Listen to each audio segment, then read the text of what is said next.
And good morning for our daily morning update on what's going on with this weather. Great to have your company this morning. Hope you're all safe and snug where you are in your various locations. It has been a pretty wild and windy night on the coast just in the last couple of hours.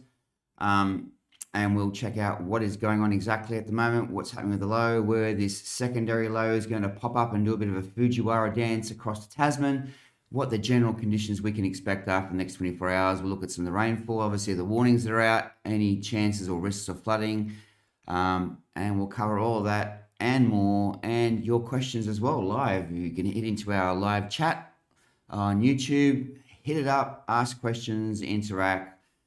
We don't block like other pages, but just remember YouTube do have pretty strong community guidelines, so play nice, play fair. Alrighty, let's go. We have got heaps to cover. Let's first off with some observations around the place. This is the Sydney area at the moment. We can see, as I said, those winds are kicked up in only like the last hour and a half, maybe 2 hours, and some pretty strong gusts, especially on the coast.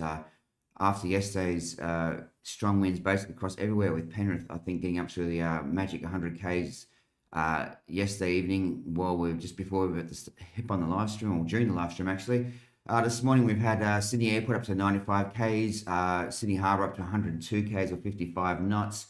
We've had Belambia and Wollongong had 102 knots this morning, which is pretty savage down there for them.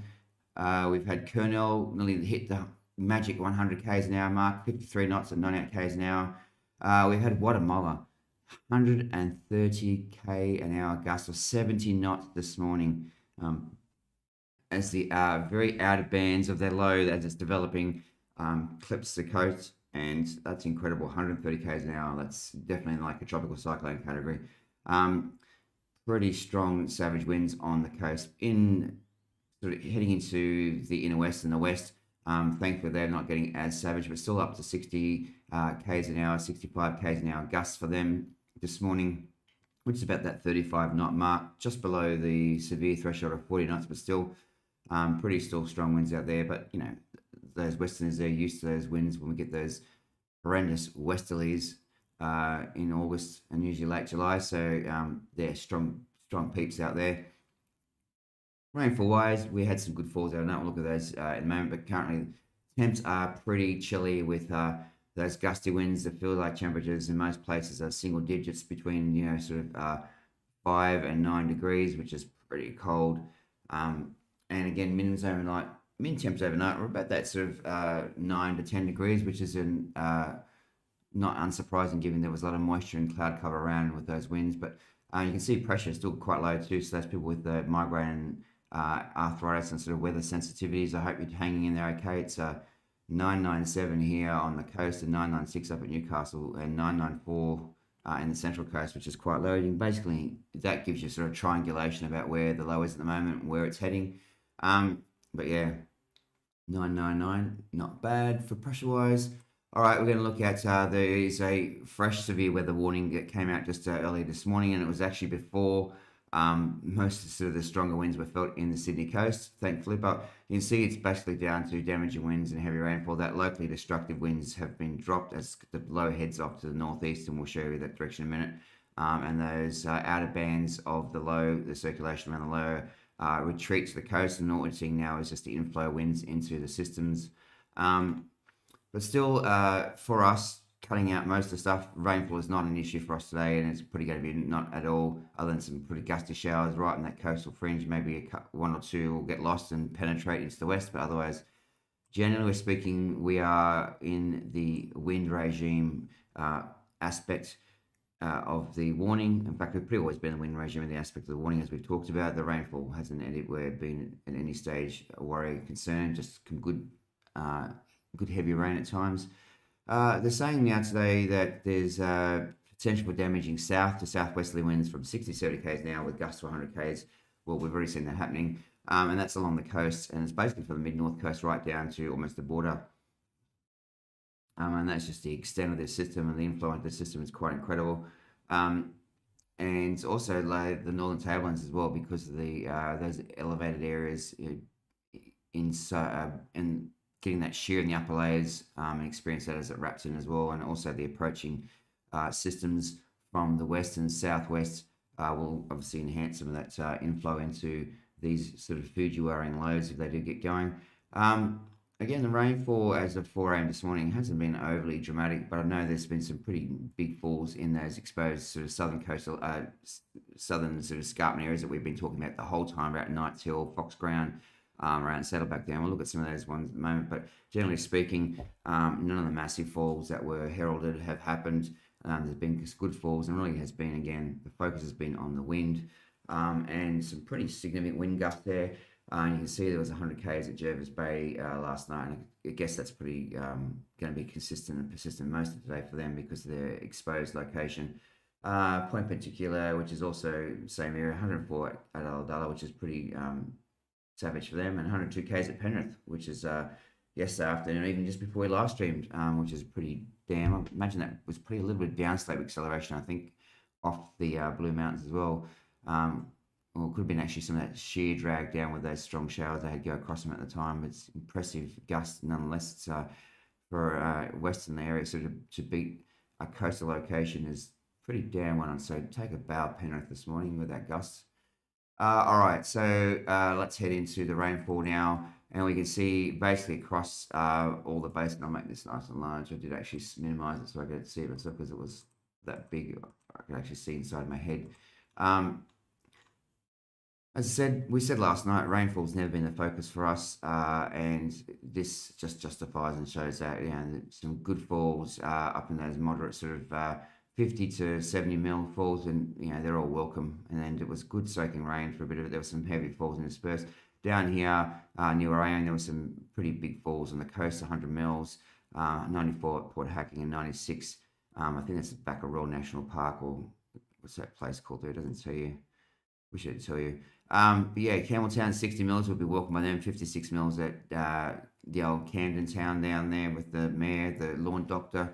No doubt he'll be very happy to see that sort of rainfall. He'll get the grass growing with the sort of finer, bit more sun coming through after the system does clear out towards this weekend. And good falls up towards the Richmond area, and a great fens at Lower Porton there. Tracy, and we hope you're all nice and safe this morning, and hopefully you'll be able to in the chat and give us an idea of how the river levels and stuff are going. We'll check them out very soon, but again, even up to nearly 40 mils at Penrith, they'll work on that as well. So you can see really what we've been saying along. I find these ones here, poor old Sunny Coast and the very far northern beaches sort of missed out a bit, and that was because those circular bands, those inflow bands, were just missing out on them.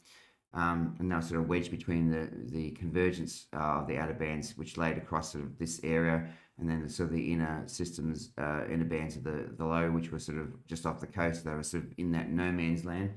And feels we've been there before, Sunny Coast people. So, but still thoughts out to some people there this morning. There's been some pretty significant erosion of some of their beaches and placed people's properties in danger. And there was also, I believe, a tree down across one of the rail lines yesterday, and the train hit it or something. So it's pretty savage stuff, so I hope everything is okay and safe after that. Again, nothing extravagant there in terms of rainfall. Quickly look at the Sydney Dam situation before we pop out and look at some other rainfall. Prospect Reservoir, 81% rising, nothing there. Warragamba, 98%, nothing much changed yesterday, so there's not a lot of inflow yet, and I don't think it's been spilling yet, has it? Everybody know that? I've tried to find anywhere. And you realise it's not one side that actually tells you for New South Wales. And if you're listening, New South Wales people, how about you put it on your damn site? Not on anywhere it says it's spilling. Like, you can't find anywhere. Warranora Dam, I saw a comment that it's full, but it says 99% here. And I don't know sure if they have a manual release or not. So someone can put in the comments whether Warranora can actually empty manually. I know that Cataract, 97%, Cordo, 96%. These ones are all just the old spill over the wallways, so they can't actually manually release water. So if it says 100%, it's full. But you can see here, most of them are still below spilling, which is good news for that Nepean, upper Nepean. Wingy Caribou, not so. Fitzroy Falls, no surprising, it's full because of its great run. Same as Tallowa, which I believe is at the back of Shoalhaven. That's good to see that full because it's really, we see that often down. So that means that the Shoalhaven water supplies are pretty much guaranteed for a long, long time yet. So good news there. Heading into some of these rainfalls overnight, you can see here This is probably what the key focus area was across the metro, the Illawarra, and then of course that northern and south coast region, which we talked about. And you can see some pretty good falls down there. Watermulla, the other Watermulla, 178 mils, Foxground 157 mils, and these all back onto that escarpment around Knights Hill, Saddleback Mountain. So this is Jello Rockers in the back of Dapto, Macquarie Pass. You can imagine this is all Robertson Pie Shop, 202 mils, lovely. We did say that was going to be some good falls there, so that'll get the Macquarie Pass Creek raging. No doubt Macquarie Pass may probably close to it. Clover Hill, which is in the middle of Macquarie Pass, beautiful area near the top of Macquarie Pass, anyway, 123 mils. Back of Wollongong, much been the same. Mossvale, shout out to Lee, hope he's listening, 130 mils, some good falls there. And again, the good thing is that there's been not a lot of those massive falls here into any of those catchment areas, which is hopefully going to avoid any of that. Fitzroy Falls Reservoir, which I just told you about, 207 mils, beautiful. But again, most of it's going to pop down into the that Kangaroo Valley and then into the Shoalhaven. So no doubt there'll be some stream rise along there. Now at 141 mils, which is pretty much amazing for them. That'd probably be double there or triple there July average, because don't forget July is quite a normal dry month for all of us actually. Some good falls out here in that exposed. But again, this area here, as we've been saying all along, was primed for those big falls because of the way the escarpment juts out to the coast, and it's just going to collect those southerlies and southeast like a giant scoop, and it's going to squeeze all the moisture out of it. So that is not unsurprising, and it's one little pocket of area with some good falls, massive falls, and the rest of it's just been pretty stock standard. You can see here, Shooters Hill 50.8 mils, and there was some definitely some good snow and sleet up there, and with some good inflows, no doubt, but there's nothing massive, which is great news again for putting pressure. I still don't know where this reverse. I think this must be the back of Dark's Hill somewhere, but I like the name Reverses. Reverses, I don't know how to pronounce it. 106 mils, which is pretty impressive. Just a top fall for basically nearly all the area. And then obviously does flow into the back of the Upper Nepean, you can see. So some good falls there. All right, let's have a quick look at the latest river heights. And we'll start at obviously the Lower Hawkesbury. Actually, Wallandilly. I don't know why it's over there. We'll start at Wallandilly. And you can see there's nothing really that screams rising there. That's pretty big. But then when you look at it, it's probably 1.5 meters. That's pretty much what we saw last night, I think. So that's still a good inflow there. So Golden Valley, I'm assuming that's up the back near. Wish they put this on like a good clickable map. But unfortunately, it's hard to find on their rainfall river conditions map. You got to sort of like hover your mouse there for 10 minutes before it pops up. A couple places rising. They're up near, you can see a Berrima, which is the back of Mossvale there, pretty down. But you can see the curve is starting to flatten, which is good news. But again, 1.5 meter rise there, pretty impressive in the old Windsor Caribou River. So those will be flowing down into that Wallandilly, which flows into the back of Warragamba. So definitely some good inflows coming there. And the Wallandilly at Juraland, you can see again, pretty much significant rise again. That's the one just under a metre. So they'll flow through the Wallandilly, but only a few places. So hopefully that won't impact too much in the inflow into the dam, and we can keep it without spilling and keep everybody happy. You see the Lower Hawkesbury is pretty much just not much happening here. You see the Cox's River. Not sure that actually makes noise. I think that's about Lithgow, so that doesn't really worry us. Warragamba Dam, let's have a look. Warragamba Dam river, pretty much steady. Nadai is falling. We saw that last night rising, so it's now falling. And that's a good sign that it's starting to, the surge is coming through, which is good news. That should start to filter through very soon. And that should take some pressure away from having to hopefully release any water. This is Werribee Creek or Warrumbah. I don't know where the hell Warrumbah is. It must be up the back near, my guess is somewhere around Wombean Caves or something like that at the back of the, but it's definitely some massive inflow there. You can see over 1 meter wall of water surging down the creek, so that'll definitely add to the dam pressures, no doubt about that. This is the, well, there's no water there at Warragamba. Which one's the actual, no, not much there about the actual dam itself, but surprise, surprise. This is the obviously the key river here, the key area, which is in the Nepean. This is where the key focus will be today. Um, you can see some pretty big rises there, and so it's just below spilling. Or you can see here, so 0.00 is obviously the spilling, and you can see it's probably 5 centimeters below spilling, but you can see the curve is starting to flatten as well. So if there's no further rainfall today, you'll get the usual sort of runoff pushing through. It may just push it over, but that should save a massive amount of pressure on those systems. Um, Fingers crossed. Avon River Dam is actually steady, so that's good. It's just below spilling. That's good news there. So there won't be any stuff unless there's more further pressures today or further falls today. And it doesn't look like it's going to be other than some scattered showers, which won't be, I think, enough to put too much pressure. Nepean at Raven, look at that. Oh, 5 meter rise, Avon Dam Road. 5 meter rise. Wow. That's some massive water coming down. Now I'm not sure what that is. If that's past, if that's downstream of the dam, of the dam, must be. There's definitely a massive wall of water coming down that area there. So definitely something to keep an eye on there. 5 meter rise within not space of time. Again, it's the Malden Weir as well, which is downriver of the dam. Remember what was that? When there was that rail link when they were talking about building for a long period of time, the Malden Dongbart, whatever his loop, and they never finished. But a 2 meter bump there, so pretty significant. That may actually be on the before the dam because the Malden was it? I'm not sure. I'm just going to guess. I know that Malden area is up the back of Berrima somewhere there because it was going to link up between the sort of south coast rail lines and the inland rail lines. So that was the case. But um, let's have a look. Picton is rising. Just don't. I think looks got a curve, but definitely some big inflows there. So there's definitely some pressures on that Nepean River. So that's definitely something worth watching. Let's have a look at Menangle. Still below minor, still a fair way to go. So fingers crossed that we don't get too much above that. Let's go to the old bridge. Still 2 meters below the minor flood level. So fingers crossed we don't get there. But you can see the curve is upwards, so there's definitely some pressures coming down that. Camden Weir, let's have a look.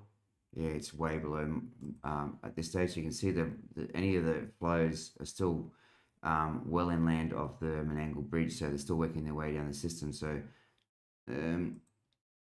not much happened there at all at Wallachia Weir. I'm assuming that's actually downstream past Cobbity and that sort of stuff. And Penrith, you can see not much change. Yeah, that's good news. It must mean they're not releasing from the dam just yet. The New South Wales Water must be holding their finger on the release button. Let's have a look at Hawkesbury River, Windsor. Nothing really there jumping out. It's pretty more tidal with a bit of stuff. Yeah, a little bit of a flood, a bit of a rainfall peak there. You can see, but it's coming down already, which is good news. Where's the Colo? Here it is, the Colo. Good to see that there's no major bump in the Colo though. That will definitely put some pressures on that sort of lower Windsor and Richmond areas, and our good friends at Lower Portman there. Again, shout out to Tracy. Hope you're good, but good to see there's nothing so much worrying there. You can see this, that zigzaggy, which is a normal tidal with a little bit. And before I remember yesterday, I was saying about you can see the normal influences of sort of any sort of runoff because it goes above the normal zigzags. You look at the zigzag here, so the peaks around 1 minute. You can see just a bit above the 1 minute. So there's a bit of runoff definitely coming through there now, but you can see it's way, way below the minor flood levels, which is great to see.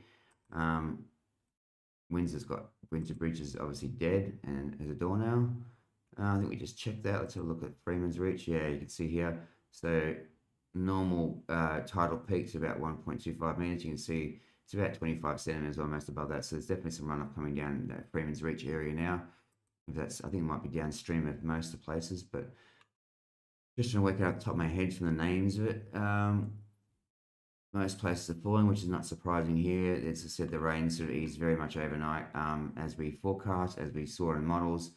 Only a few places rising, which is down near Darling Mills Creek at North Parramatta. Definitely got some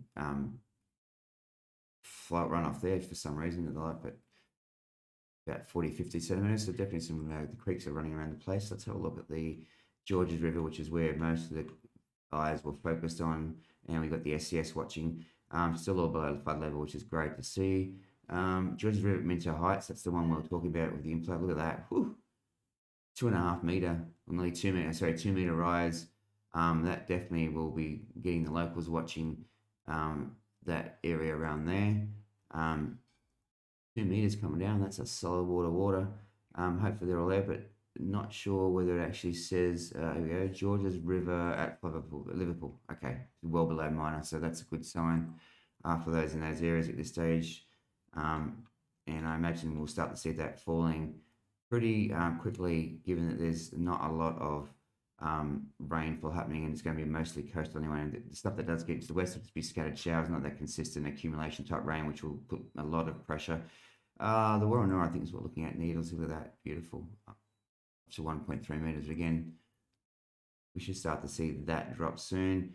Warrenora level we saw before, yeah, just normal tidal, well below the minor flood level. Warrenora Dam, here we go. Good thing is the curve is starting to go down, so that's hopefully will take the place. And the old Cooks River, I don't think much you'll see there. You can see that bit of a peak come through there, a bit of runoff.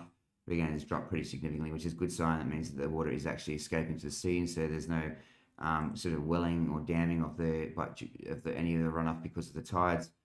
And you can see here how this peak fattens out a bit rather than just sort of goes nice and curvy. That's definitely some aspects of runoff. We can see still well below the minor flood level. So at this stage, it looks all pretty good. There's obviously some places that we'll be watching, which is those Nepean areas, to see just exactly what flows down. But you think the heavier falls have been now at least 12 hours since that area was sort of under those heavier falls. So you imagine that the peak of the runoff, given the ground is wet, so it means it runs off a lot faster. We should hopefully have seen the peak of the inflows, and it should start to back off, and hopefully the pressures on the Nepean Hawkesbury drop, and then those people can all breathe a sigh of relief. All right, heading now to the SES, we can see they've got the general, still those flood advices that we've seen in the last few days, just obviously heads up. And that's in response to yesterday's update by the Bureau. So just the usual low-lying areas is to stay informed, which is what we're trying to keep you do. And this is just the updated severe weather warning that we've just seen. And these poor buggers here on the central coast all got evacuated because of coastal erosion from those massive seas. So hopefully everybody out safe and their properties are safe. And generally speaking, there's been nothing other than around obviously the key areas, which is obviously Lake Conjola. We go. Lake Conjola is flooding, which is not surprising. It's been pretty a lot of water down there. And what about Sanctuary Point, moved to higher ground, which is around there, just under those heavy falls. You can see obviously the creeks here where they split. Obviously the creeks have broken its banks. But the good thing about those is they're very flush, floody.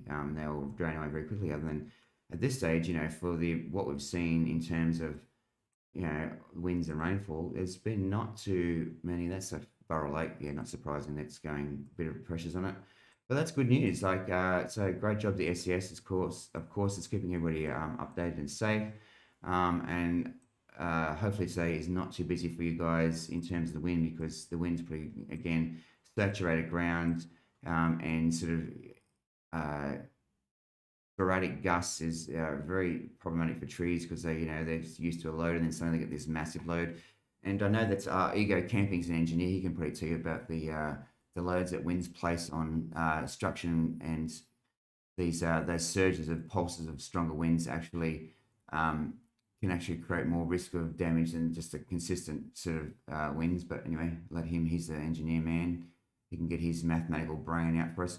All right, let's have a look where this low is right now. And we can see a beautiful cyclonic curvature there on the radar, and you can see the lightning, and that is, you can see heading very much to the northeast, which is what the Bureau actually did pick, and what we've been saying for a couple of days in terms of that dalliance with that other secondary system. And we'll look at the moment where it's coming from. So we're watching this arc of this outer band of showers here, which is what we did flag, and the models did flag for some period of time, if you recall, about whether it actually scrapes the coast or comes, just misses us and goes parallel. But it's getting pretty damn close at this stage. So we'll definitely keep an eye on those for you. You can see it's just scraping into the central coast, into Newcastle, but Nothing really heavy at this stage. A couple sort of heavy showers. You can see it's just breaking up, and that is the consequence of the circulation of this low actually moving to the northeast and away. So the driving forces pushing this stuff ashore will weaken, and then it comes against this generally westerly flow pushing in and the bulging in from the west as well. So it's sort of butting it out. You can see some good showers though. Then not going to be no showers today, but none of that accumulated stuff here. This green slab of rain is what we were watching for to put pressures on any sort of flooding risks. I can look out the window and I can see definitely some decent winds. It's sort of showery looking wet sky, but it doesn't look like it's a lot of showers out there. It's hard to tell. A radar gets very confused when you got these sort of situations because there's a lot of moisture and sort of cloud and sort of stuff wafting in and showers, but it looks like there's a few sort of isolated showers, and this is that band we're watching. You can see it slowly encroaching, and there's going to be some pretty strong gusts of that. So we'll check out the Doppler now, and you can see some pretty strong gusts, those dark blue winds, but thankfully nothing like we were seeing initially. But again, watch those, definitely those stronger bursts. In fact, it's just starting to rain here now, but nothing heavy, just sort of showery, sort of blown by wind rain. What we watch for today though is any sort of, again, water spouts and stuff coming ashore, and you can see on the radar here, the algorithm has actually picked up a solid core or persistent rotation or an updraft here with that white line. So keep watching radar for that because it could be, some water spouts and stuff coming ashore there. In fact, we just saw one pop up a minute ago on the radar, and there's no doubt last night there would have been some here. There's definitely some water spouts there. Three of those little 3 dots there. So just watch as it comes. Thankfully, they're peaking just off the coast, but yeah, we just keep an eye on that sort of stuff. And you can see that'd be associated with those lines of showers as well. You can see this area, this continuity, like this difference in the Doppler there, definitely where the winds are a lot stronger, and they're being pulled down with those heavier showers, like we saw last night in a few places. Again, you can see those little red sort of pimply type things. That's the sort of stuff you need to be watching for, especially those along the coast today. Today's D-Day, I guess, for the coast, the winds as much because of the outer bands now. We're sort of where the inner western, so west where yesterday I sort of under those wrapping bands, we're now like in the very outer edges of this circulation. So interesting to see. But again, models only had basically some scatty showers for us today, and the thing was mainly winds, if you recall. So, but nothing.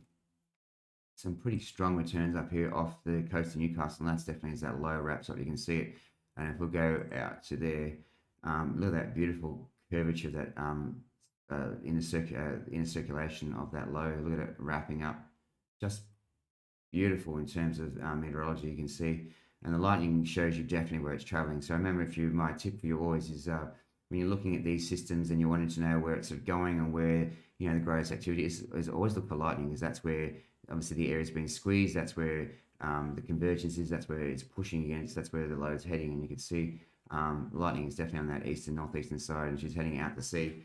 And then we're watching this southeastern side here as to what wraps around, and we'll check that on the satellite picture now. Just want to see show you where this is. So this is the water vapor image. This is very good at tracking the systems and what's coming, because this is where you pick up those upper lows very nicely in the upper systems. And I just want to show you a couple little features.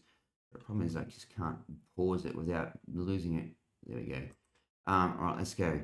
So we've already got 3 systems that we're watching here. You've got this upper trough here coming down through WA with a bit of moisture coming from the Indian. You've got then these 2 systems here. There's both upper troughs / upper lows, maybe a surface low. It's hard to tell off this one. You have to look at the satellite picture, but this is pretty more upper, because you can see how this upper cloud is here. This green, it shows it's sort of high level cloud, and it's very high up. You can see there's ice crystals, whereas this looks more like a surface with a little bit of stuff. But they're both coming. Now you watch what it does to the low, as I said yesterday about coming through and bumping it back to the northeast. So you watch, this is the low here, this is 24 hours. You can see that's that yesterday morning, that massive big storm we talked about. You can see the development, you can see the trough lying back up here, and a bit of dry air ingesting on that northern side, which is sort of what hindered development. You can see once that dry air sort of did cut off from the ridge, things exploded. You watch these systems here, you can see it starts to push in, curve, and then you watch it bump it to the northeast, starts duck shutting it that way, see? as they start to bunch up the back here and starts to push the low up back to the northeast, and the combination of these systems coming through. And again, also that ridge to this northwest, you can see that dry air ingesting on that northern side. Look at that. Dry air is death to these systems, very much so. And you can see a lot of the dry air from that coming in around on that northern side, northwestern side, and northeastern side. So it'll be interesting to see just how it responds to that. And it's pretty well we saw that low on the models unwind quite a lot. And it doesn't look like these systems are going to get here in time to really rescue it. In fact, it's going to bump it out into where the air is drier, which will tend to shred it apart. Now, what I'm also looking for is this secondary circulation, which is supposed to have this, cause issues today, and also, well, get that Fujiwara effect coming. It's there, just there. So we can see that there. We'll just go back to the end. It's right here. You can see this fresh convection, but you can see there's a lot of dry air there. And you can see most of the goodness and moisture as well to the south. And that'll obviously move under that that cloud and that moisture shield there, and benefit that. Let's have a look at the visibles. Hopefully there's enough here to look at now. Yeah, definitely there. All right, we'll go into windy now because windy has a better zoom in view for us. All right, let's go to radar and satellite, and then we'll look at the models, see what they've got to say. And so you can see quite clearly here. There's a lot of that. I can see this day and age. Imagine this, you can actually zoom in and see these low-level circulation centers, and the actual inner workings. Let's just turn that radar off for a second. See, just you can see that, and that's a little bit. The resolution is not the best because we're pretty stretching the friendship with windy here as it buffers. But you can see here that curving around as the air is at the surface, and what it's doing is wrapping around like that. So it's actually wrapping up into the atmosphere.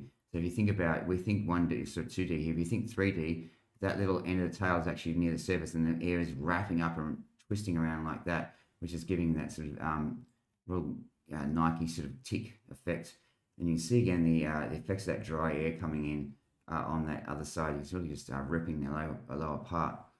And again, we're going to watch these bands coming here, but you can see they are running parallel quite a lot. You can see the last minute they tend to then start curving back to that northeast. And as that low does head to more northeast and actually intensifies and deepens a bit, it'll actually draw those bands back towards it. So they, fingers crossed, they probably will run parallel to us today and not place too much more pressure on any of the river systems and stuff like that. But and you can see there's not a long fetch to them either. It actually is you can see the low circulation here.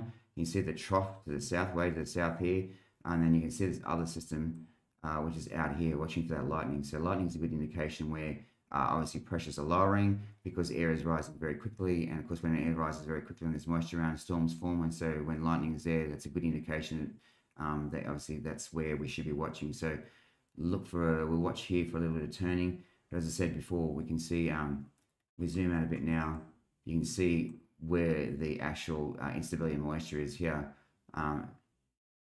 Just incredible, isn't it? The level of detail we get these days. It's just like a fairy frost and cotton wool, just incredible in terms of this system. And we zoom out a bit further, you can see it just covers the whole Tasman.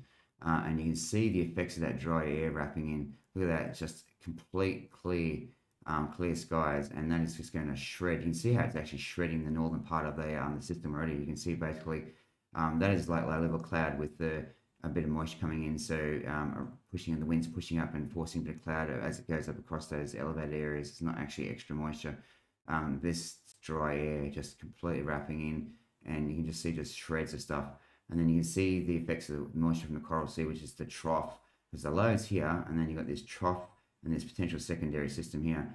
The drag of this trough is just absolutely phenomenal and so impressive. Dragging moisture way down from up off storms in the Papua New Guinea. Wow. And that's this is pretty what's going to cause the massive change today, because this, you can see now, is more northeast, northwest, and wrapping down. As this starts to rotate in Fujiwara, it'll cut off this beautiful moisture source and inflow area. It may refocus on this layer, it may fire it back up again, so we'll have to keep an eye on it for that. And I'm surprised Lord Howe Island's actually been dropped from the severe weather warning, because it's really this little beautiful thing is heading straight towards it. But as I said, we'll see what the Fujiwara effect does do for it today, whether it actually throws in our way. The other thing I want to say about these satellite pictures is, like, look at that. the level of detail. You can see snow across all the hills in NZ. Like that is just snow. Very impressive. You would have thought you would have lived in an age where you can do that. You can zoom in, you can literally see where there's snow and where there's not snow. You can even see such detail as like low cloud on the coast, and you can almost see Mr. Sharp out there, the lawn doctor, the king of Camden out there mowing lawns. If you zoomed in enough in his speedos, apparently. Um, all right, so in saying that, we can see key obviously for us today is of just watching exactly what this secondary system does here. You can see that's the area we're watching for that second part. This little one's now zooming off, and then those bands as it wraps into it, you can see just the as the air is rounded up into the atmosphere and it's squeezed. And you can see very clearly, like again, the disconnect between the trough and the low. Look at that. There's just a clear line. And so the low is this circulation here with a bit of sort of wrapping around this banding here, but the trough is just way to the south, disconnected. You can see it actually like there's massive bursts of moisture. Look at that pushing towards that eastern Victoria, northeastern Victoria, and it's very south, the very south coast, southeastern New South Wales. Just incredible, like a big tsunami of moisture. Just incredible. Look at that. We can almost go right into the surface of that little. We'll let it buffer a little bit of that. The vorticity there that's actually driving this. Look at it. You can see it almost like an eye. Just incredible satellite imagery. You can see those little pimply, really incredibly strong showers and the storms on its eastern sides that pushes into a little bit more moisture. Just stunning. Anyway, enough of me oodling that. We better get on to what the models are saying for today before we run out of time. Let's go. We'll go wind gusts again as usual because I said that does indicate to us better what the expectations are. We're going to start off with GFS. We should have the most recent, but I'll just double check. Updated 2 hours ago, so yeah, we definitely have 12Z GFS. Okay, so don't forget the little numbers you can see under the names of the towns are actual wind speeds. So you can see the purple areas over the elevated areas. Again, that's as those winds, upper winds are dragged across those elevated areas. But let's go. Let's start this morning. And we'll do our usual sort of skip. So 9 a.m. this morning, you can see those bands are staying just off the coast. We can see that low, so starting to wind up. We might just zoom out a little bit just to see if we can see this other system, the Fujiwara system, see if it's developing or not. Keep an eye on because that's going to play a pretty significant role for us today if it does happen. There it is there. Okay, so we'll watch that little area there. You can see the lows now heading well off the coast, still extending so that it's gusty winds back to the coast, but nothing nothing severe at this stage. Is below, right on that 40 or below. And you can see how that dry air is really smacking that other lower system back. It's pushed right off to the mid-north coast now, which is a bit more north-northeast than northeast, so that's interesting itself. Here comes that secondary system. Again, that sort of very strong band of winds off the coast, maybe clipping the very coastal areas. Of course, the south coast is still going to get hammered. And here comes that secondary vorticity flash low. So we're going to watch that very closely. The other one has gone way off near Lord Howe Island down. You can see really just falling apart as it hits that dry air, and the dry air just shreds it. And the secondary one now coming in, forming a bit of a trough. So you can see the bend in the isobar, the wind streams here. Why is the isobars on again? Why does Windy not remember me? What's it not remembering? I've so forgotten. Let's go. Yeah. So you can see just a broad area low pressure, but you can see the small one there, and you can see this small one here, but extending that trough back down. So that's what we're going to watch to see if it kinks back enough to actually flare up any activity around us. It doesn't at this stage. It stays just off the coast. It goes tantalizing and close. You can see there, definitely really pushes against that geostrophic flow of that west. You can see the squeezing between the westerlies and that southeasterlies, southerlies there. Really kicks up to almost 70 knots there, which is pretty impressive winds. But again, you can see you watch the bulge of the isobars. You can see the direction of the trough is traveling around. It's swirling around. It's pretty not much to call it a Fujiwara effect now because there's really no discrete lows. But I guess we'll see in the mix what happens. But you can see the circulation stays off the coast. It just becomes one giant, massive Tasman low, and then it camps throughout tomorrow. So I mean, if you go by EC, we should start to see the wind threats starting to ease probably by about lunchtime, I'd say. Back to that sort of high 30s, maybe even a 40, which is basically just on the threshold for severe. But you can see the low just gets shredded to pieces. All right, we'll going to get far away soon now and see what GFS got to say. When you focus the next 24 hours, this is basically what it is now. So you can see here, GFS is a lot more sort of smooth and higher res, but it just gives a bit more of the picture as well. And generally speaking, it's going pretty much the same way that EC was, though it has that sort of outer bands clipping the coast a bit more, but still staying within that, 40, late 30s to 40 knots, which is not going to put too much pressure on anybody. That's what we're basically used to anyway. Thankfully, none of those sort of 50 knot plus gusts. And then here comes that secondary system. You can see here, but again, GFS keeps it pretty much off the coast too, that bulge in the isobars there. Whether it's actually a low in the end and is a true Fujiwara effect, or if this is just a complex sort of multi-chord Tasman low in the end, who knows? I'm sure that there'll be a number of academic papers written about this system because of just the complexity and the dynamics of it. And, I saw some, hyperbole about that. My God, it's massive in size. Like, we all know tabs and lows get around this size. We've seen them pretty cover the Tasman before. It's pretty big, and so it's pretty up there in terms of the size, but it's not anything record or extraordinary in that terms. What's extraordinary about it is this multi-chord complex type system where it's exhibiting sort of features of all sort of troughs and ECLs and Tasman lows and frontal lows and whatever other low badge you want to find out that exists out there, but it's exhibiting all those sort of features in one system, which is incredibly interesting and very difficult to forecast, as we've seen. Now, Icon's taken it. Again, it shows that northeast wobble, sort of a burst of stronger winds up there in the mid-north coast, if that's what Icon comes off. You can see again here, the wind threat definitely eases for us from lunchtime. Like 30s is a big deal, what we do.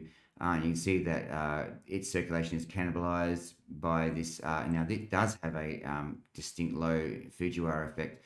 So the dry air does cannibalize that first circulation, and it goes out into the low graveyard and sort of starts rotating around. But then this second one does come through now. Look at the location of it, though. It's a lot further off the coast. It's stronger, a lot stronger than EC and GFS, but it's a lot further off the coast, so it's going to really do nothing for us. You can see the flow stays at southwesterly the whole time, which means any sort of rain bands and showers and bits and pieces associated with it are going to stay well off the coast and really have no further impact on us. And you can see it does then consolidate into just a ginormous Tasman low and then buggers off. So really, on the three models we've seen so far, we can say basically conditions are going to ease from the severity anyway. Conditions are going to ease for us from about lunchtime, and we'll still be sort of gusty, sort of showeries and that sort of stuff, just like a normal cold change for us, to be honest. But those pressures from the winds anyway and rainfall will ease, but there'll still be some pressures from the seas, no doubt, on the surf and those areas. So I wouldn't be surprised if we get dropped off the severe weather warning this afternoon, but we'll see what Axis says. Let's have a look. So Axis is pretty much the same as the other three models that we've seen at this stage, and pretty much the same movement and pretty much the same for the winds. Withdrawing, it does have that sort of little pulse coming up the coast. But again, they stay well off the coast, and we stay mid to high 30s. And then here comes that little Fujiwara low. It's a cute little thing there. Look at that. That's pretty more defined than any of the models we've got so far. But again, its outer bands well off the coast. And the inner core well off the coast, and real no impact on us at all. And I think that if the Bureau is looking at these models that we are, I reckon we'll drop off the severe weather warning today. I can't see anything else that's going to, this afternoon probably, I can't see anything else that's going to cause us any severe weather from this afternoon on. So I just think from lunchtime onwards, we should start to see a clearing pattern. We'll see, because, the models yesterday were quite a bit ahead of time. So this is Axis C's view now. This is the high res. So this sort of pimply, motley looking effect is actually the localized effects of winds with showers and topography and stuff like that. So it gives you a good idea what's going on. But again, you can see it POQs that system, our current system, and you can see comes that little Fujiwara effect down here now. And again, you can see it's a bit more delayed. You can see it's pretty much the same as its sister axis G. It keeps it well off the coast. There's some extra sort of winds there, maybe around the Guatemala area. There's that sort of very, very edges catches the coastline, but nothing that says there that, I mean, purple's just on the coast there, so they may keep the warning up just on the basis there's a slither of purple on the very coastal edge there. But looking at that, conditions are going to definitely ease from around lunchtime here, if not earlier. You can see here like 20s is nothing at all. In this secondary surge of southerlies, southeasters, you can see coming up the coast here, but then you can see how those southwesterlies and westerlies sort of butt it back and keep it out to sea and don't let it sort of penetrate.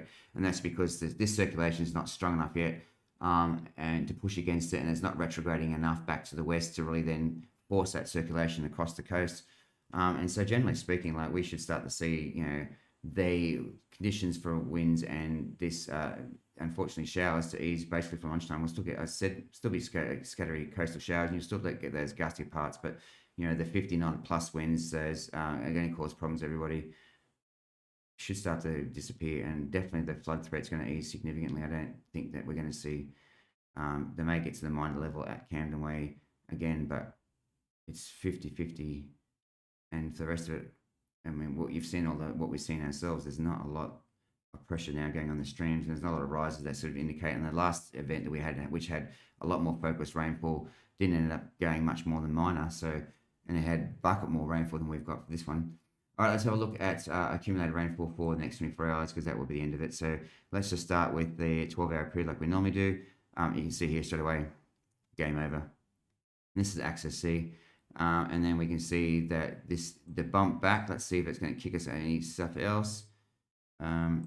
Yeah, some coastal showers, especially for those exposed sort of and southerly facing aspects as well. But basically east of the CBD, maybe some coastal showers. But yeah, all over Red Rover.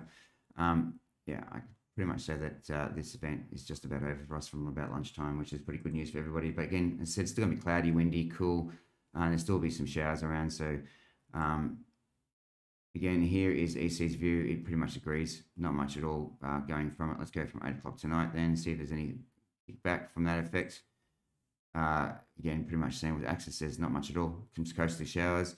Does have a little bit more in the west, which is good news for them, I guess, but nothing anywhere there that's going to cause any problems in terms of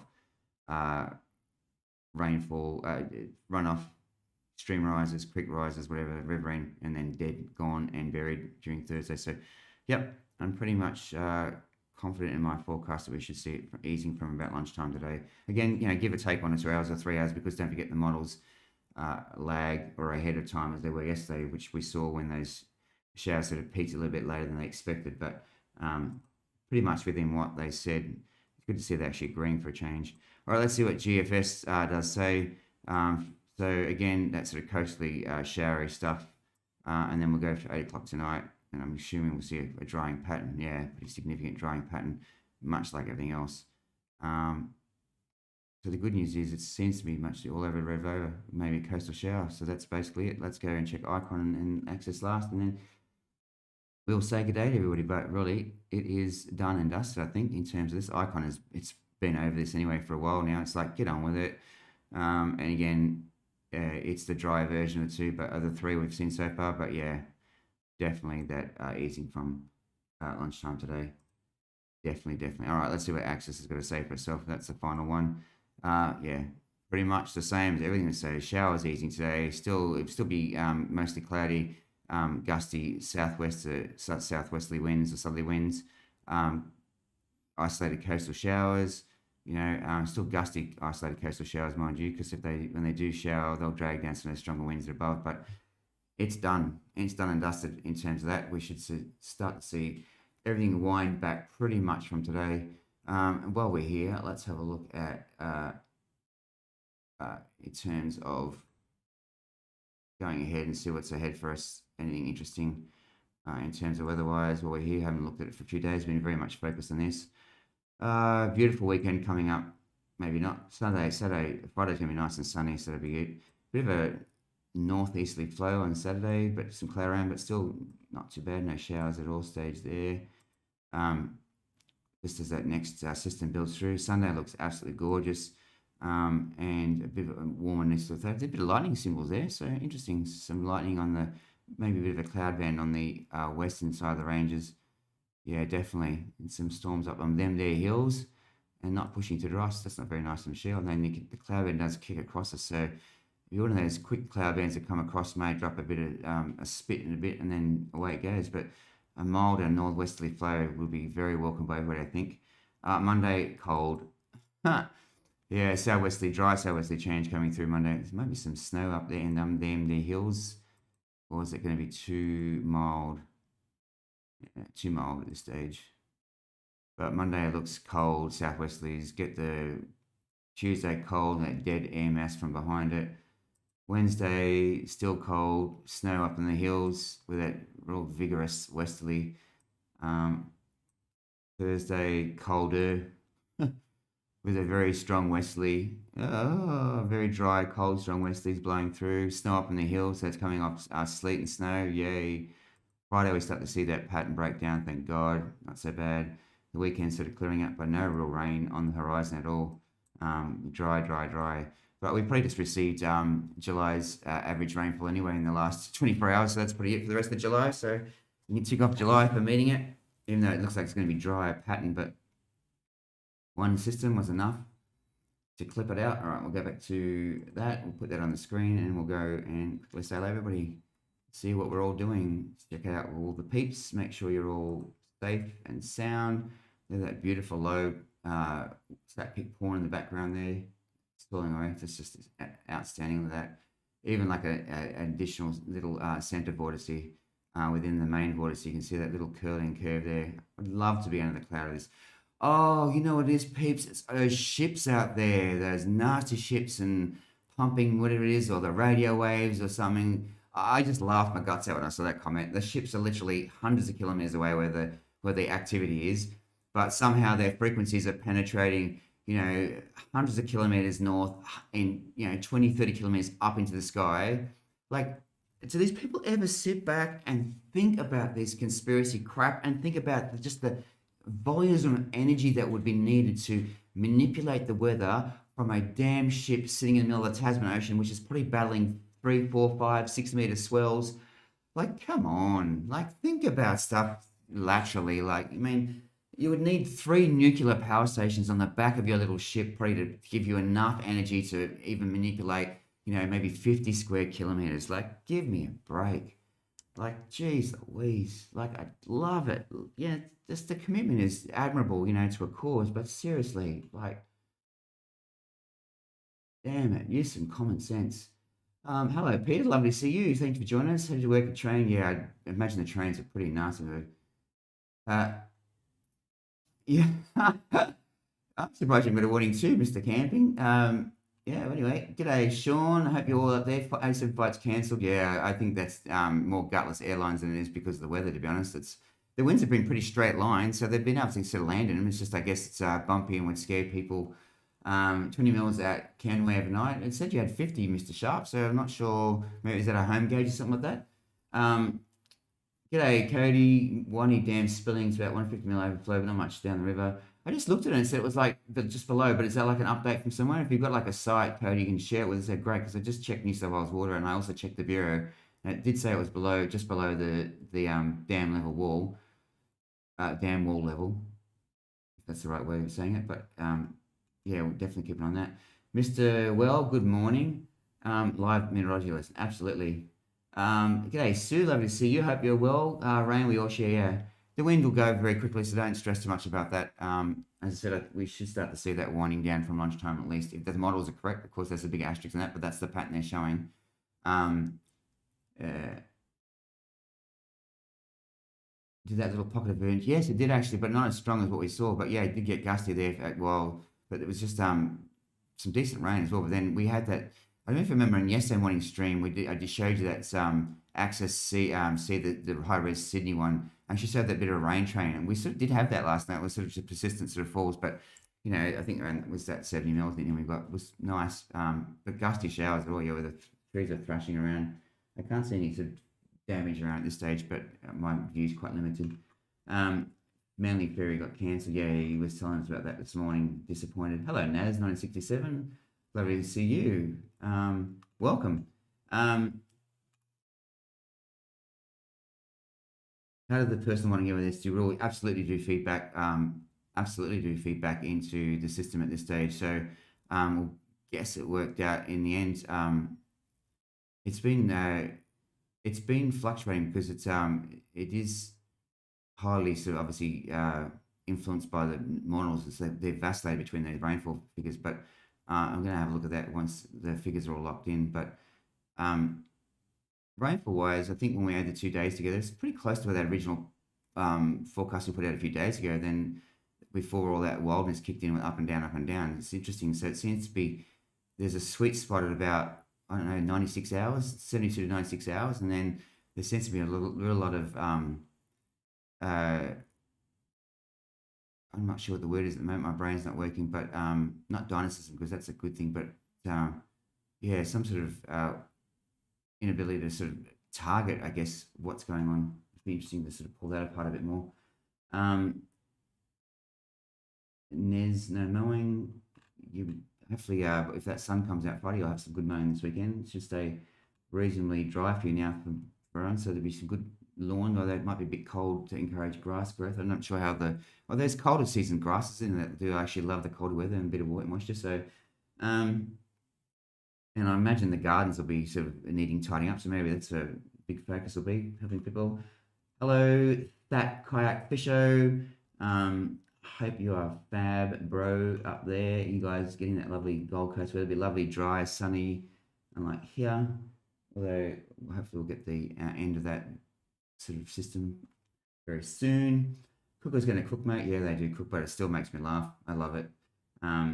Just the lack of inability to actually step back and think, ain't there, how can a fish that's a ship that's based in the middle of the ocean influence weather from a tiny little boat with a handheld radio waves thing? Like, give me a I mean, even there was 1,000 boats down there with a connected network, you're not going to have enough energy to influence the weather. Like, if the sun, it drives the weather, and you think about the energy it pours across the earth today, in terms of gigawatts, and probably I don't know what's above gigawatts. It's probably megatron or something like that.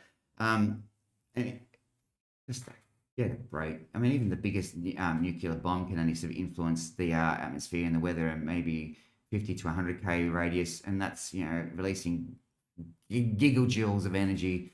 And you think about volcanoes, the amount of energy they have to pump out and stuff like that to influence, the climate. And these people think that a bloody radio tower in Terry Hills is going to modify the weather, or some contrails. Like, far out. I mean, they're going to get blown to buggery for a start. Like, give me a break.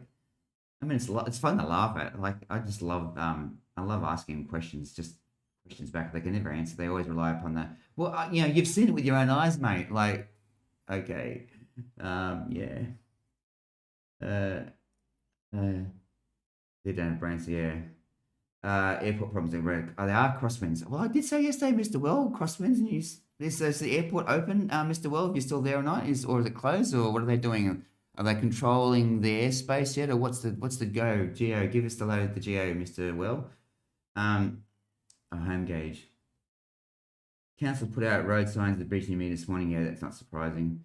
55 mils in warning this week. Yeah, not bad. That's not bad, Cody. That's pretty much about what I think it's pretty. How good you gauge it, like a standard one, because a lot of these home gauges will get very much wind affected. They don't cope with, especially when you get these straight line winds, and then you get these gusts which are sort of all over the place.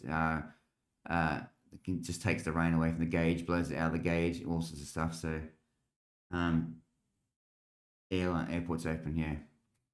So are they using? I'm assuming they're using the main northwest southeast runway, because I mean, guess the winds are sort of almost running. Although the southwesties will be killing it. And do they use the east-west runway anymore? I thought they didn't, but this would be perfect conditions for them to use it, because they could land straight into the winds. We don't have to worry about crosswinds. I guess the poor old people in Double Bay get very upset when planes land in a freaking airport that they bought a house near, knowing that there's an airport nearby. But anyway, don't get me started on that. It's like I saw people out there I saw people in recently complaining about Badgerys Creek and being on the flight path, and I'm like, you bought land knowing there was a airport, and it's been there. Badgerys Creek has been once it's been planned for like 40 years, something like that, 30 years, 40 years. It's been there for a long, long time on the plans. Like you bought a house there, knowing taking the risk, knowing that there would be an airport there at some stage. You can't then complain about airport noise. Like, please. And I'm not saying that airports shouldn't mitigate their noise they can on people around it either. Like it's we have to have a symbiotic relationship in these things. You know, both people have to, do well out of it. Like, but and still, you don't buy next to a train station or an airport and then complain about the noise. Like, sorry. Um, oh, A321 XLR. Oh, nice. Oh, wouldn't it be funny if we couldn't land? Um, FQF6041. Got a hole in it. Oh, that's no good, Mr. Sharp. That's no good at all. Um, Bunnings actually, I think, I Go Camping was actually asking about wedding stations today. I did look into some. Bunnings actually has some decent ones for decent price. Of course, home weather stations are really about two key things: is location, and so avoiding obviously tall structures and streets. If you really want a true accurate reading, then you need to sort of get that distance around it. But no one needs a precise meteorological measurement of the house. They want to know just sort of what's happening in their neck of the woods. So Bunnings do sell quite good ones in there. Some of them are wireless. They got solar power sort of sensor charges. I used to have a Bunnings one that actually went for a while. It was not a worry at all. And I see these days that the better systems, they don't seem to make them anymore. Like there was Lacrosse, they were a great system, cute little like all in one, had a little rain gauge, anemometer, even had like a little small Stevenson screen, which is like the screen you see around the bureau have to make sure that the thermometer doesn't get sort of affected by the sun and just reads the normal air temperature, all that sort of stuff. But yeah, they don't seem to have those around anymore. Yeah, I must check out Flight Radar myself. Do you love the old Flight Radar? It's a good, interesting thing. I don't know if it gets in or not. Be interesting to see if it actually makes it. I used to have the app on here. I should probably download it on my system, see if I can get the app. Bring it up one of these days. I do love Flight Radar. Watch it quite a few times. Um, Track the old planes. It's good to actually because if you ever like want another sort of pro weather tip, and I'll give you one for free, is that if you're ever worried about, well, not ever worried about, or interested in about timing of changes or arrival of weather systems, that sort of stuff, and you live near the airport or you have access to their data, or you can even listen to the pilots talking on the air traffic control towers and that sort of stuff. You can just see where when the planes change direction from when they're landing, you can tell basically that the winds will change pretty soon after that. So if they start, they're landing from the northwest all day long, and then suddenly start landing from the southeast, you can bet your bottom dollar that whatever the change or whatever system's moving in is not far away. So good way of tracking it because where I am here, for today, I don't hear the airport at all. Obviously, but then days when they're taking off from obviously Botany Bay and take off to the west, obviously you can hear the engines spooling and taking off. So it always gives me an idea about where the winds are blowing from. And when the change is coming, they often fly overhead if they're landing into the northwest on the runway because they tend to fly over the Shire and they do that hook out off the coast and then straight down that big runway, whatever it's called, 36, I think Mr. Well calls it, or 35, or whatever it's called, runway 35 or whatever. I don't know the aviation lingo so much, but I'm sure he can tell me.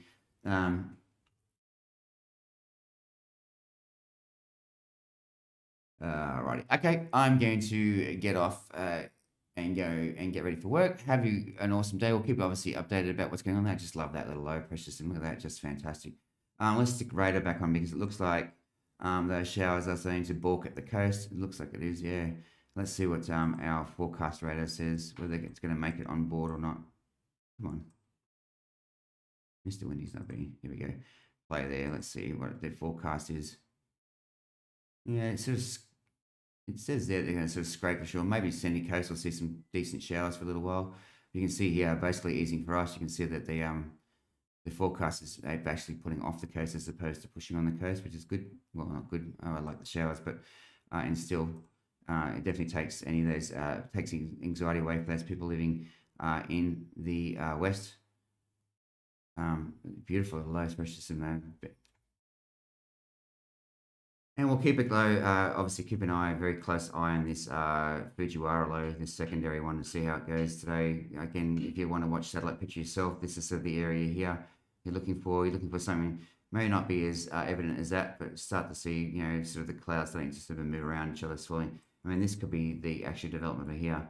You see, look at that aggressive convection there. You can see how it's, because there we go, some lightning in that. So the lightning's finished up here, and then you can see here, so pressure starting to lower around this area here, and you can see this massive dome of cirrus here, really strong storms. Actually, that's very nice. Yep, I think we're looking in this area here. I wouldn't be surprised if that's actually the start of it there, very much there.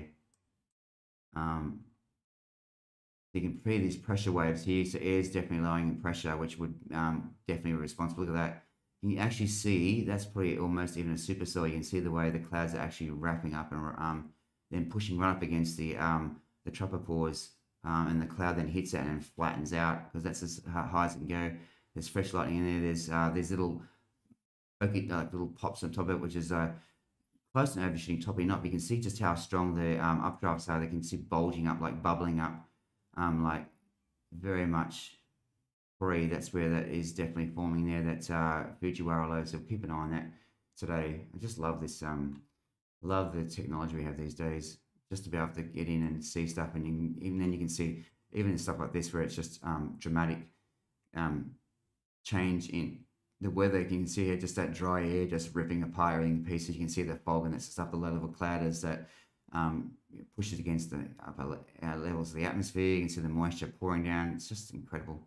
Anyway, better stop yabbering, because I'll keep you guys on here all day. Thank you again so much for your company, and we'll keep you updated during the day. But again, I think generally speaking, not generally speaking, I think we should start to really see an easing conditions for us from about lunchtime, maybe give or take an hour or two, obviously depending on the models and their timings again, but that's what the models are all sort of consistent about. And perhaps a burst later this evening from that Fujiwara low we can see up there. We'll keep you updated about that, what the latest updates about that are. But I personally think now, I think the threat about flooding is pretty much eased for all the Hawkesbury and Nepean, other than maybe that Nepean here. We'll see how much gets downstream from the runoff. But, as I said, and I'll repeat this before I sign off, a lot of that heavy rain that we saw in that catchment and the upper catchment of the Nepean stopped at least 12 hours ago. Most of the rain last night was either on the coast or in the east. There wasn't a lot spilling over into that area. So fingers crossed we should see the peak of that inflows, and then the threat ease today for them, and no doubt there'll be some local roads closed and that sort of stuff, as that stream rise and stuff like that. But that general wider minor to moderate flooding that the Bureau has sort of put a watch out for, or a warning out for, will disappear. Let's go. All right, have an awesome day. It's Sean's favorite time of the day with his favorite music. Chill. Thanks so much again for your company. Keep an eye on the notifications for updates during the day, and also about whether we should hop on tonight. We might actually do a quick summary tonight. We'll definitely do it. 6 o'clock, catch us. We'll do a wrap up, because I think that'll be all over Red Road. We might actually see if this Fujiwara effect could happen, because it's actually pretty reasonably rare, especially in the Tasman Sea. I think it's happened maybe once in 50 years or something like that, 60 years.